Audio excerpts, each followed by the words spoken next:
Salve te omnes. This is the screencast for Caesar's De Bello Gallico, Book 1, Chapter 3. So Orgetorix has encouraged the nobles to band together and essentially leave their territory because they feel a little too big for their britches. They're hemmed in by nature, and with their population and their courage and military prowess, they should have a much bigger territory. So his rebus adducti, so led on by these things, and permoti, moved or encouraged by the authority, is fine. So the authority of Orgetorix, they decided to do all of these infinitives. So this one, this one, this one, and this one. So kind of a long sentence, but very periodic. It breaks up into nice little chunks that are easy to handle. So they decided, these are the Helvetians, decided to comparare, so to gather up those things which pertained to setting out, right? So this odd plus the gerund, things which pertained to setting out there.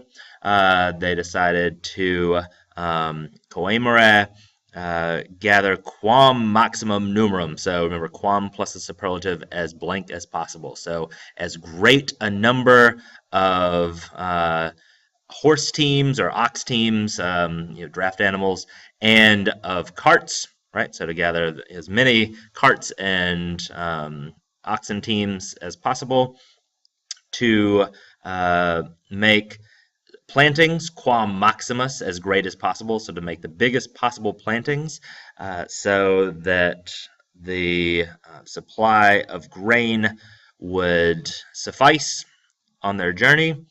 And still hanging off the Constituent, they decided to establish peace and friendship, pacem et amicitiam, with the neighboring states. So those are all the preparations that they're going to need to actually be able to get on out. Ad eas res conficiendas, right? So this ad going all the way to the conficiendas, everything agreeing in the accusative. So in order to carry out these things, they considered 2 years, biennium, to be enough for them, right? So this duxerunt, literally they led, but here views in the sense of they considered a period of 2 years to be enough for them.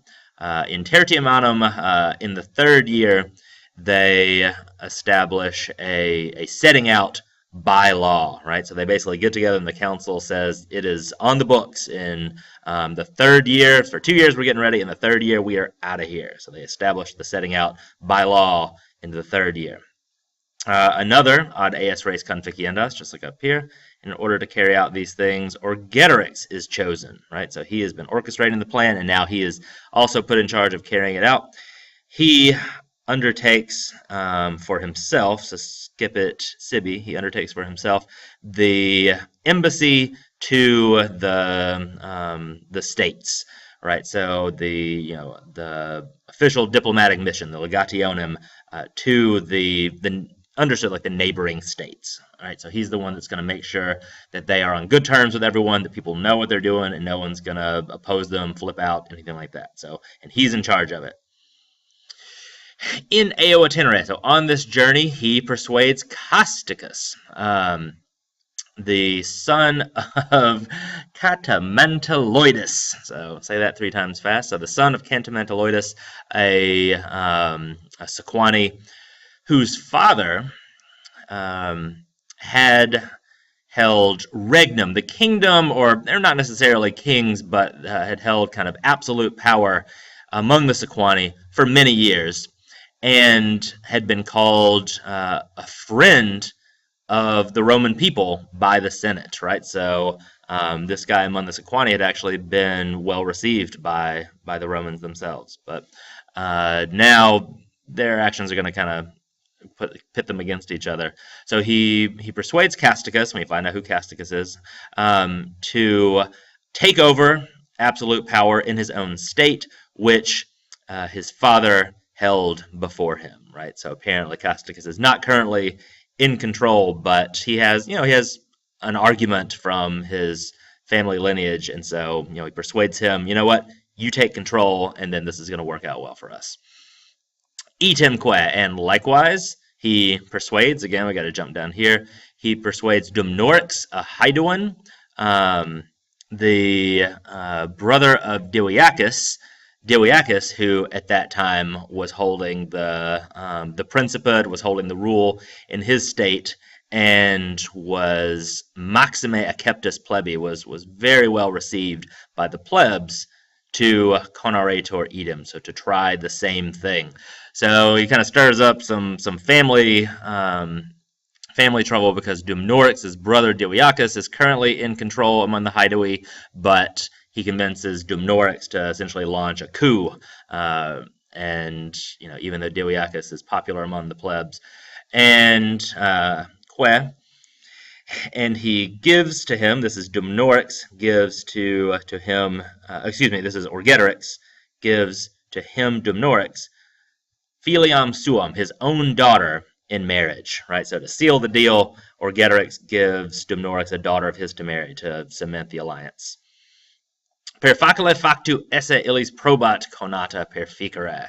So, all right, so he proves to them that perficere conata, so to accomplish their attempts, was per facile factu, was quite easy to do. So this is the supine, and you'll see some supines. They're not super rare, but rare enough that if this passage, say, showed up in the AP, very good chance they're going to ask you to remember it is the supine. So he proves to them that to accomplish their attempts was quite easy to do because, for Caesar, propterea quod is all just a phrase that means because. So because he himself, Orgetorix, was going to obtain the power of his own state, right? So notice that future participle there, obtentors. He was about to obtain the power of his own state.